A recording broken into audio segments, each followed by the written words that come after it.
Olá, minha família do canal Fariang. Hoje a gente trouxe um dos assuntos muito polêmicos, não só polêmicos, mas também científicos. Será que o mundo evoluiu? E o processo de evolução durou 4,5 ou 15 bilhões de anos?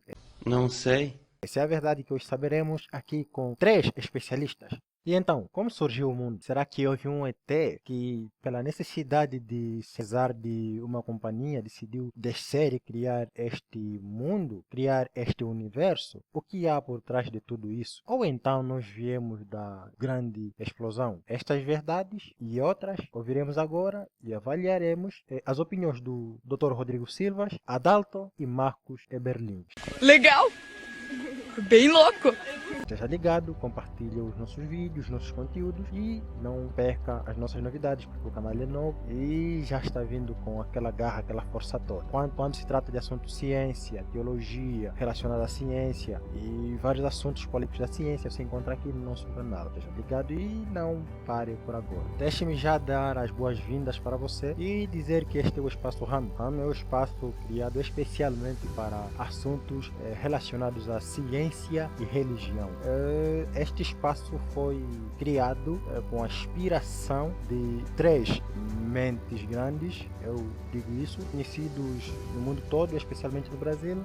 São eles Rodrigo Silva, Adalton e Marco Berlim. Portanto, é um espaço que é reservado especialmente para questões científicas e religiosos, ou seja, estão ligados com a religião e ciência. No entanto, não perca, não pare por agora. Compartilhe e ajude-nos a crescer a todo vapor, pode ser o nosso objetivo. E sem mais rodeio, vamos para o vídeo. Mais esperada do ano, pessoal.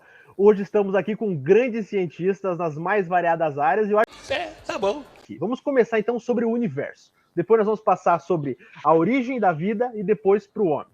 Então acho que para falar um pouco sobre o universo, o Dr. Adalto, ele pode nos ajudar muito sobre isso. Professor Adalto, como tudo começou quando nós falamos sobre o universo, sobre o nosso planeta, nosso sistema solar?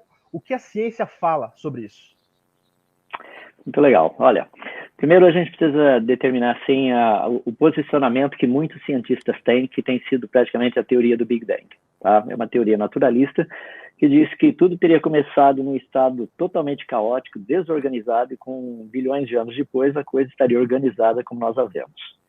Então é uma teoria bem interessante, tem suas propostas, só que infelizmente a evidência não vai na mesma direção. A evidência vai na direção oposta, ou seja, a evidência que nós temos é que o universo nunca teria surgido espontaneamente, há bilhões de anos atrás. Essa é a evidência que nós temos. Então, deixa eu falar um pouquinho a respeito disso. Imagina o seguinte, se nós pudéssemos voltar a 100 anos atrás e dar uma olhadinha como eram as coisas há 100 anos atrás. Então, você veria muitas coisas assim, diferentes daquilo que nós temos hoje, né? E se a gente pudesse voltar 1000 anos atrás? Você veria ainda coisas mais diferentes. E se a gente pudesse voltar a, sei lá, 10 mil anos atrás? Estou colocando ideias, assim, datas aleatórias, tá? Se a gente pudesse voltar a 100 mil anos atrás, ou a 1 milhão de anos atrás, a pergunta é como que nós veríamos? Então, deixa eu usar uma pessoa para ficar mais fácil, tá? Se a gente, vamos pegar, eu estou com 64 anos agora. Se a gente voltar 10 anos atrás, tá?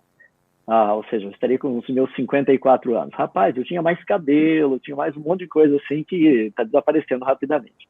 E se a gente voltasse a 20 anos atrás? Eu estaria lá com os meus 44 anos. Tá? Minhas filhas estavam na universidade nessa época. Se eu voltasse mais a 30 anos atrás? Se eu voltasse a 40 anos atrás? Se eu voltasse a 50 anos atrás? Se a gente voltasse a 60 anos atrás? Vamos pegar, se a gente pudesse voltar a 60 anos atrás, você me veria literalmente lá aquele garoto lá de 4 anos de idade, correndo atrás, brincando com o caminhãozinho, coisa assim. Ou seja, quanto mais no passado você olhar, mais jovem deveriam estar as coisas, certo? Isso é óbvio. Quando nós estudamos o universo, é muito legal porque, na verdade, nós estamos olhando no passado. Eu sempre comento com as pessoas, eu pergunto, você está vendo o Sol? Quer dizer, o Sol está brilhando agora? Geralmente as pessoas falam, sim, claro que está brilhando agora. Bom, depende de onde você está, né? Agora ele não estaria brilhando aqui do nosso lado, porque está escuro. Mas do outro lado está brilhando. Então, se eu perguntasse lá para minha filha que mora lá na Coreia do Sul, o Sol está brilhando agora? Qual seria a resposta científica dela? A resposta científica seria, pai, eu não sei, né? O senhor perguntou agora. Agora eu não sei. Eu sei que há 8 minutos e 20 segundos atrás o Sol estava brilhando, porque foi o tempo que demorou para a luz sair do Sol e chegar até aqui.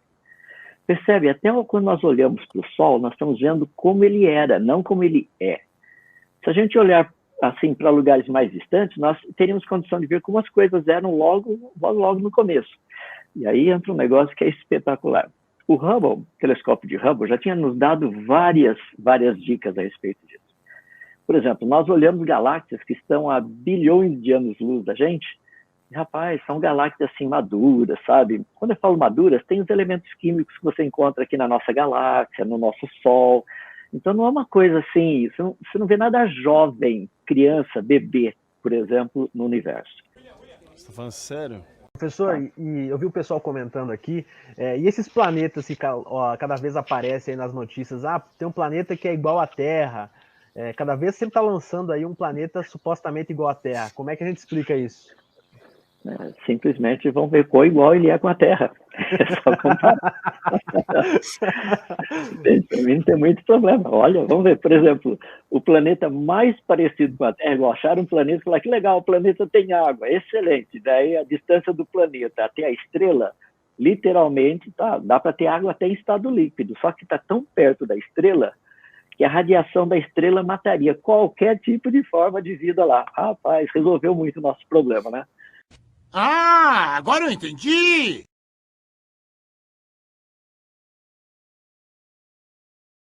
Como é que surgiu a vida?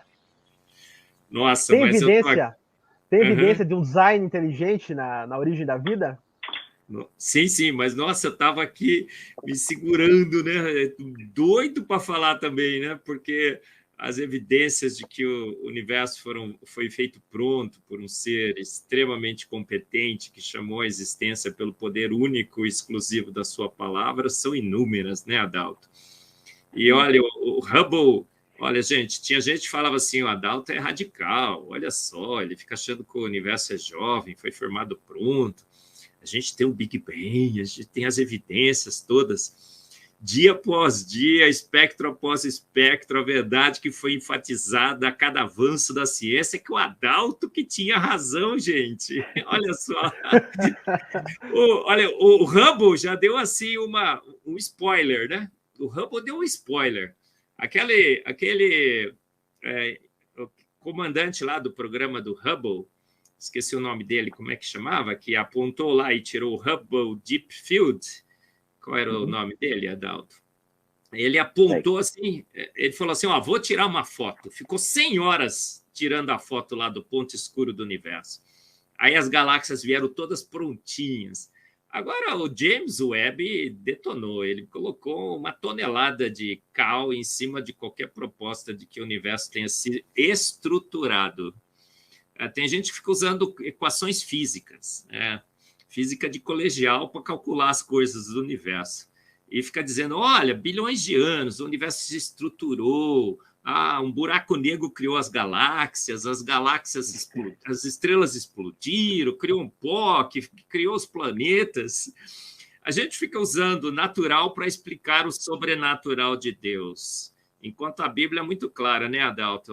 Ele falou e tudo se fez. Ele ordenou e de pronto foi criado. Não é assim, Rodrigo? Exatamente. Ele falou, haja universo. E o universo, bum, se formou. Esse foi o Big Bang. Eu não estou suportando mais. Houve um Big Bang? Houve. Foi o falar de Deus. Haja universo, bum, e o universo se fez. Aí tem estrela colorida, né, Adalto? Outro dia eu estava pensando sobre isso. Por que tem estrela colorida com composições diferentes que eles ficam dizendo que é idade diferente? Não, tem estrela colorida com composição diferente porque Deus gosta de colorir, gente. Ele falou, haja estrela azul, haja estrela amarela, haja estrela vermelha e, pum, as estrelas apareceram. Tudo apareceu pronto pelo poder único e exclusivo da palavra desse grande Deus, que a gente chama de designer. Então, maravilha. Agora, vamos para a vida. Vamos para a vida. Olha, se a situação já estava preta para a Terra, como eu falo de 1.200 condições únicas para a Terra, e o pessoal fica pegando no meu pé, viu, Adalto? Aí o Adalto vem aqui e fala em 2 milhões. Você escutou essa, Rodrigo? Eu estava falando, eu falo 1.200, ele fala 2 milhões. Gente... Vou fazer o quê, né? Olha, se o universo já é um absurdo, ele foi feito pronto, a vida não tem jeito. A complexidade redutível no design inteligente deixa claramente exposta essa verdade.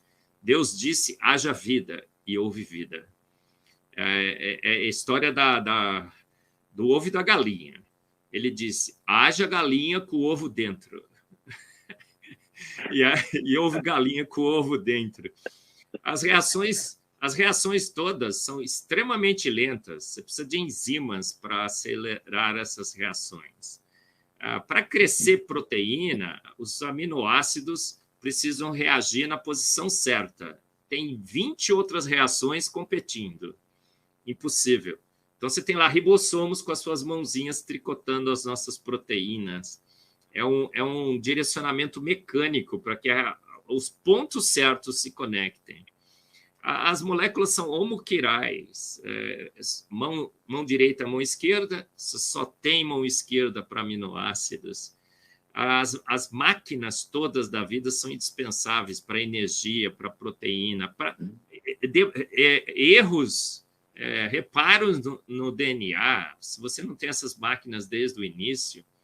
Então, eu falo no meu livro Fomos Planejados, que o Carlinhos está lá na estante dele, não sei se vocês estão vendo ali em cima, que, olha, é uma ilusão totalmente ilusória, é um delírio, Dawkins, que me desculpa, ou depois o Rodrigo vai mostrar outro livro do Dawkins aí, né? Delírio é acreditar que o universo se estruturou ao longo de milhões de anos. Nunca isso seria possível. Delírio é achar que naquela sopa ácida escaldante e venenosa, aquela ameba, que seria a nossa tataravó, evoluiu e deu em 4 amebas evoluídas aqui nessa live. A ameba do Carlos, a ameba do Adalto, a ameba do Rodrigo e a ameba eu, né? Eu não sou nada, eu sou pó, mas pensa no Adalto, pensa no Rodrigo Silva, gente. Essa mente brilhante, nosso irmão em Cristo, Rodrigo Silva, um homem...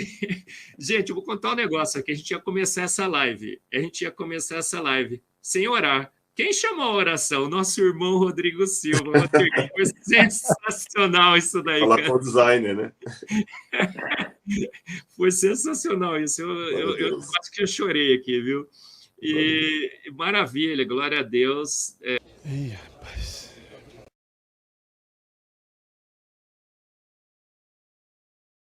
A gente não pode... a gente está no design inteligente aqui, a gente devia ser meio neutro em relação a quem seria o designer. Mas, gente, vamos admitir... Vamos.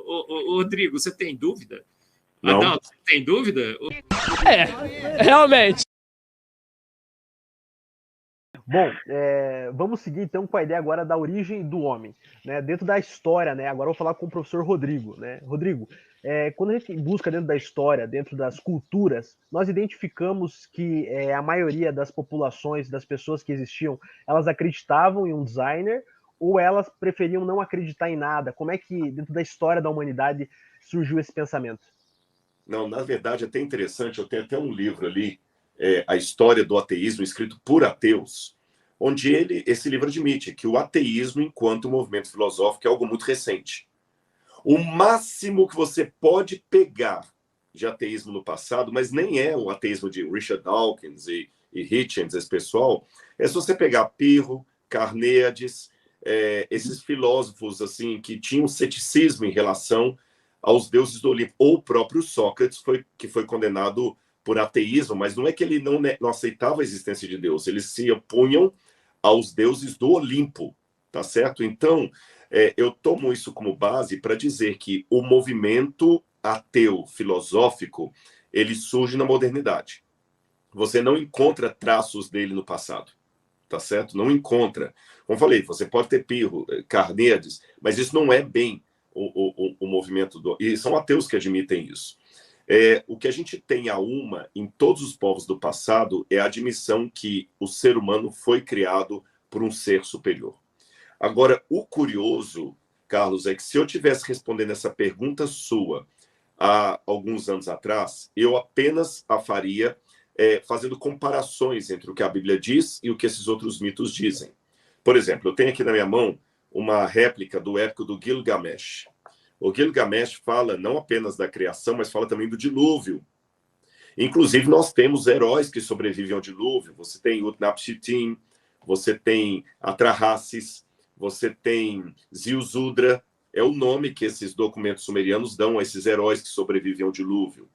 Você tem o Enuma Elish, que são 7 tabletes que contam a história da criação do mundo em 7 tabletes. Curioso, né?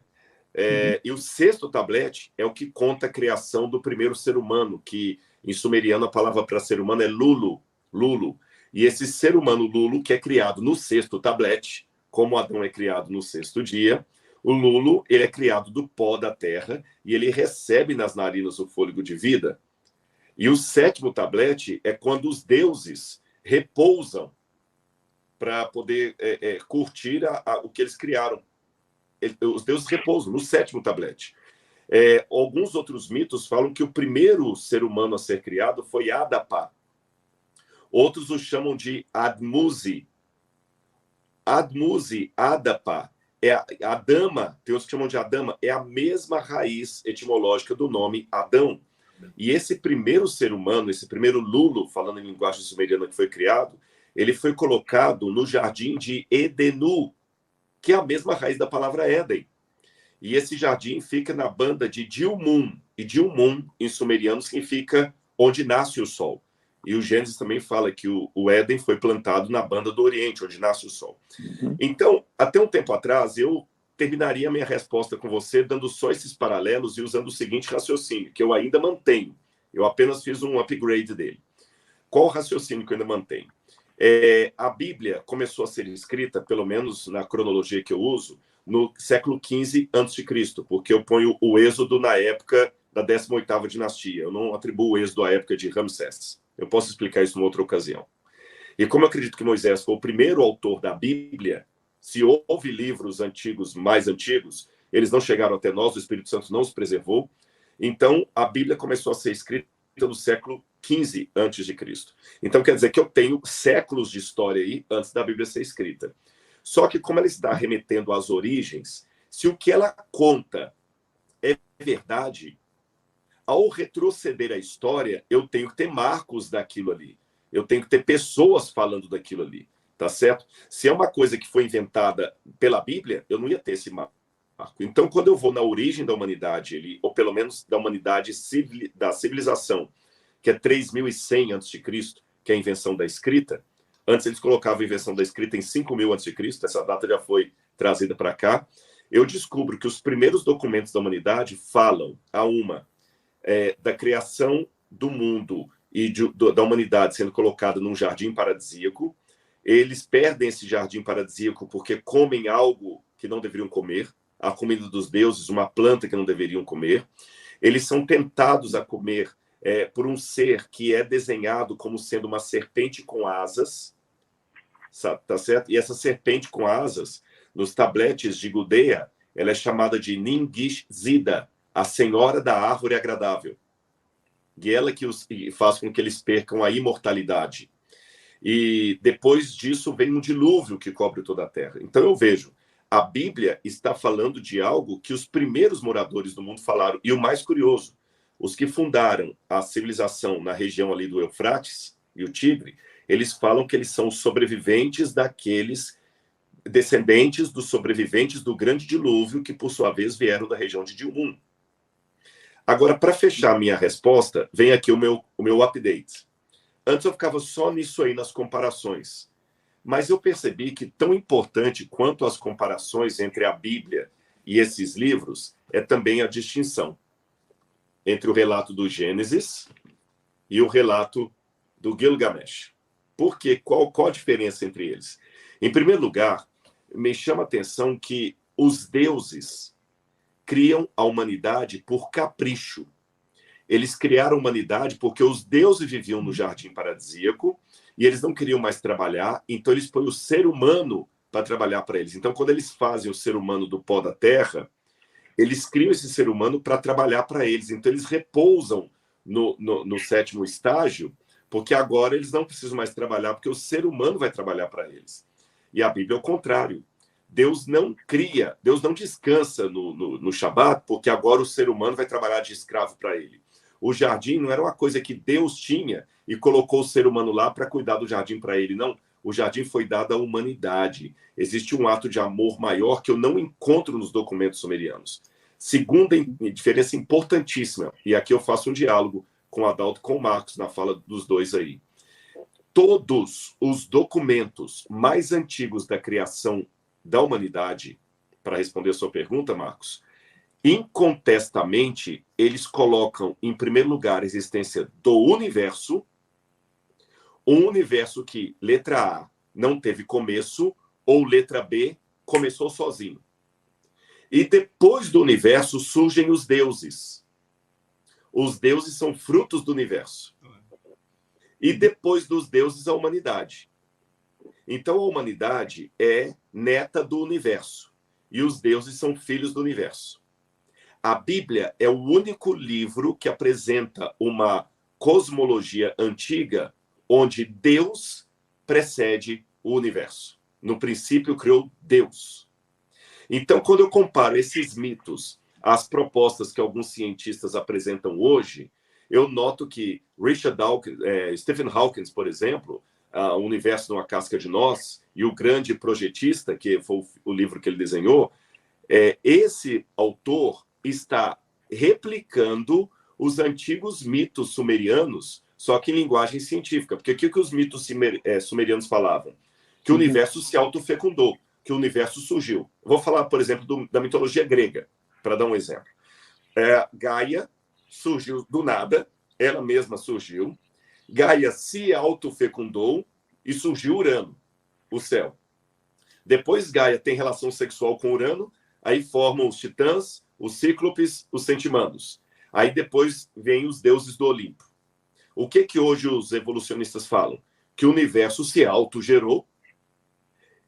Depois que ele se autogerou, ele se autofecundou, dando vida a si mesmo e aos seus descendentes, e aí surgiu a religião.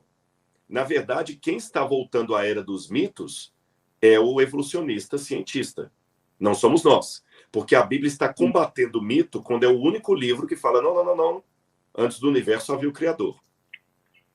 Quem fala do universo autogerado são os mitos. Então a ciência hoje, quando fala de um universo que se autogera, ela está replicando as mitologias antigas, sumerianas ou gregas, que a ciência surgiu justamente para acabar com o mundo da mitologia.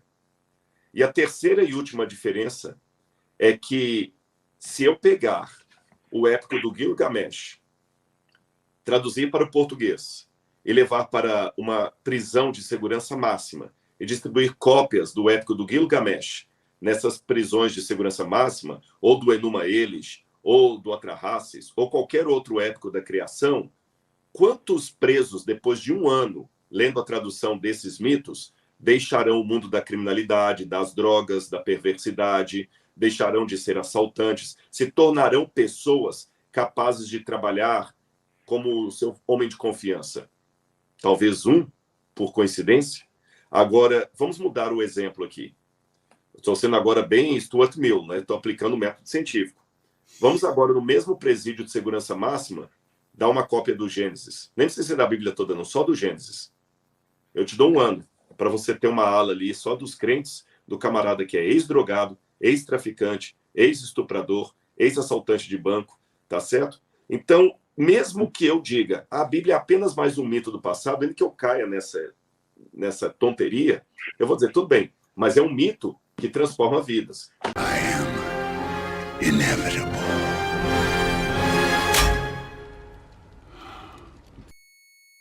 Só para deixar claro aqui, como é que, assim, eu faço ideia do porquê que a gente acha que o universo tem quase 14 luz das estrelas que chegou aqui. Sim. A gente observa a luz, até onde a gente consegue observar a luz. Eu vou falar sobre isso. Tá. Absolutamente. Vou discutir esse ponto. Eu vou tentar ser o mais didático. Cara, o mais legal é que você tá falando exatamente do que eu queria saber. Vai lá. Veja só. A gente achava hora quando você fez a pergunta. 13,8 bilhões de anos, certo? O que a NASA fez? Ela primeiro lançou um telescópio, o Hubble. O Hubble foi detonador do processo lento, gradual e sucessivo. Vou te explicar. O Hubble foi lançado, eu assisto os programas do Sacani, ele tenta justificar que o Hubble e o James Webb não destruíram o Big Bang dessa estruturação. E ele não explica nada, não é? Ele vai falando e no fim ele não fala nada, né? O Sacani, eu assisti o programa, né? Eu queria fazer um debate com você sobre aquele programa. Gente, combina de vir no Sem Fim, vai ser interessante. Me convida, Sacani. Olha, eu admiro demais você, mas naquela do Big Bang, né? Não tem como, o Igor. Por quê? O Hubble foi lançado e eles estavam tirando fotos de todo o universo. O diretor do programa Hubble, Robert Williams, fez uma insanidade, uma loucura total. Ele, como diretor do programa, ele tinha 100 horas para tirar foto do que ele quisesse. Ele podia ficar famosíssimo, publicar artigos na Science, na Nature. Tá te incomodando, Rodrigo? Porque de jeito nenhum. Tá bom. Beleza. Sabe o que ele fez, Igor? Ele falou assim, aponta para um ponto escuro do universo. Eu quero tirar 100 horas de uma foto de um ponto escuro do universo. Porque eu quero ir o mais profundamente possível. Eu quero chegar com esse telescópio aonde esse telescópio pode chegar no seu máximo, no passado. Tá. Aí os amigos dele falaram assim, ô Robert, ô Bob, você vai perder seu tempo, são 100 horas extremamente perigosas, tem toda a história, eu falo isso nas minhas palestras. Aí ele falou assim, não, eu vou pagar para ver. Uma insanidade. Por quê? Porque no modelo do Big Bang, naquele período, é a idade das trevas. Era uma era de trevas. E não enxergaria nada, a foto viria negra, preta, sem imagem, sem luz. Aí o que acontece com a foto? Ele falou, manda ver que eu quero ver. A foto mais espetacular da história da ciência. Gente, procura o Hubble Deep Field. Será que não acha fácil no Google? Procura aí, Hubble Deep Field. Nós vamos mostrar aqui a foto mais espetacular da história da ciência, porque aonde não deveria existir absolutamente nada, vieram mais de 3.000 galáxias. Hubble Deep Field, essa daí mesmo, a terceira acho que é a mais bonitinha, isso. Essa, sem dúvida nenhuma, tá com baixa resolução, ele vai procurar. Isso. É a foto mais espetacular da história da ciência, eu não tenho dúvidas sobre isso, porque ela mostra um universo absolutamente pronto há 13 bilhões de anos, aonde não deveria existir universo nenhum. Olha, no isso modelo... é uma foto real? Foto real, é o Hubble Deep Field. Olha só, as galáxias, mais de 3.000 galáxias. As galáxias estavam todas estruturadas, suaves. O modelo diz que as galáxias... E como é que a gente sabe que isso daí tá 13 bilhões de anos-luz? Empolgante. O universo veio exatamente como o Hubble já tinha mostrado. Todo estruturado, as galáxias lisas, as suaves, o tamanho das galáxias... Isso aí? Pode...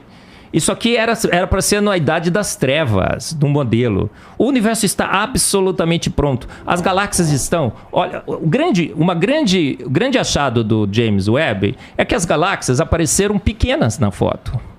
Se o universo estivesse se expandindo há 13,8 bilhões de anos, como eles dizem que o universo está se expandindo, o efeito da expansão teria aumentado o tamanho dessas galáxias. Agora, o efeito da distância diz que essa galáxia deveria aparecer pequena. Elas apareceram pequenas como a distância só deveria influenciar. Então não tem efeito de expansão nessas fotos. Foi um desastre, foi um pânico, foi um terremoto para a teoria de estruturação lenta, gradual e sucessiva do universo. Aí o pessoal que defende que o James Webb não acabou com o Big Bang disse assim, não acabou com o Big Bang.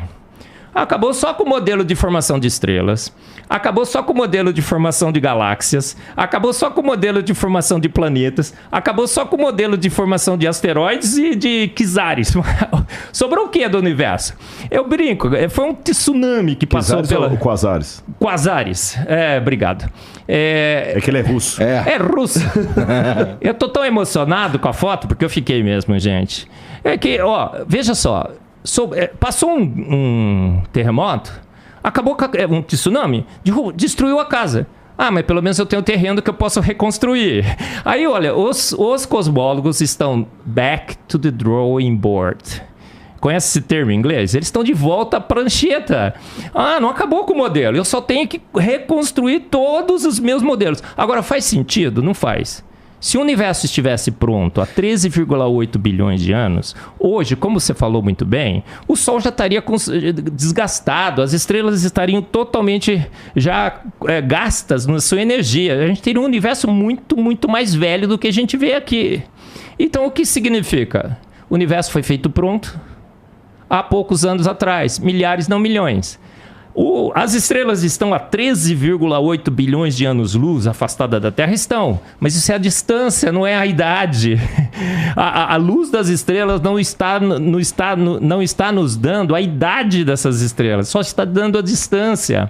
Algum efeito aconteceu que fez com que essa distância não se transformasse em idade. Qual foi o efeito? Deus disse, haja universo, e houve universo. Com as suas virtudes que excedem as forças naturais, Deus criou um universo pronto com 13,8 bilhões de anos de distância, que a gente enxerga a luz agora, naturalmente.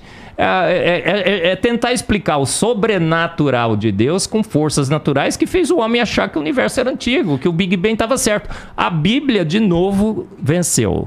Deixa eu te provocar, então. Isso daqui é uma foto de 13,6 bilhões de anos-luz de distância. De distância. Não de idade. Ok. Isso, pelo que você está dizendo, indica que é impossível que o universo que tenha acontecido o Big Bang há 13,8 bilhões de anos atrás. Sim. Igor, eu sou químico. A gente estuda em físico-química a dinâmica de partículas. A gente sabe que gás em expansão controlada devia continuar em expansão controlada forever and ever, não é? Eternamente. Não faz sentido uma nuvem gasosa em expansão. Não tem mecanismo para contrair essa nuvem em estrelas. As nebulosas também são um grande mistério. Como é que uma nebulosa se formou? Como que os buracos negros supermassivos que nós temos no interior das galáxias, que estabilizam as galáxias, como aquela coisa se formou ali? A estrutura toda do universo mostra uma inteligência absurda. As 26 constantes universais que calibram as forças, as 3 forças da natureza, tudo é trino na natureza, né, Rodrigo? São 3 forças, são 3 partículas subatômicas, são 3 partículas atômicas. E essas 3 forças são calibradas por 26 constantes universais. E o ajuste é tão fino que se você mudar qualquer uma dessas constantes, uma casinha que for depois da vírgula, o universo todo se desfaz. Então, por isso que eu não creio em Deus. Eu tenho certeza absoluta que ele existe. Eu não creio que Deus fez o universo. Eu tenho certeza absoluta que ele fez. Por quê? Porque eu não posso negar. É química demais para desconfiança de menos. É evidente demais que o universo foi feito pronto há poucos anos atrás e bate de novo com a Bíblia, viu, Igor? A Bíblia diz em Salmos 33:9, porque ele ordenou e de pronto tudo foi formado. Em 33:6, Salmos 33:6 está assim, ele soprou o universo com o sopro de sua boca. Então Deus falou assim, haja universo, e o universo foi formado. Vocês já pararam para pensar, tá bom, Deus fez, apareceu o universo. De onde que veio Deus? Você é maluco, é? Fazer tudo. Ele tem que ser um ser dotado de design, porque ele criou coisas com designo. Ele tem que ser um ser dotado de inteligência, porque ele criou com inteligência. Esse ser, então, não pode ter sido criado por nada, porque se ele foi criado por nada, a única coisa que eu faço do ponto de vista filosófico é deslocar a pergunta mais para trás. E mais para trás. E eu vou cair num ad infinitum absurdo. Eu tenho que obrigatoriamente chegar a 2 caminhos, não tem 3. Aliás, 3 caminhos. Ou eu acredito que a matéria e tudo que existe veio do nada, e me perdoe. Aí vem o meu limite. Isso não é científico. Porque, mas é provado. Não, então vamos falar de método científico agora. Eu vou até pedir licença para entrar na sua área. Eu li muito, desde os primórdios do método científico lá com Francis Bacon, depois as leis de Stuart Mill. O método científico ele tem que ser replicável, ele tem que ser observável, ele tem que ser visto em laboratório, ele tem que ser falseável. Por exemplo, até desse exemplo hoje de manhã.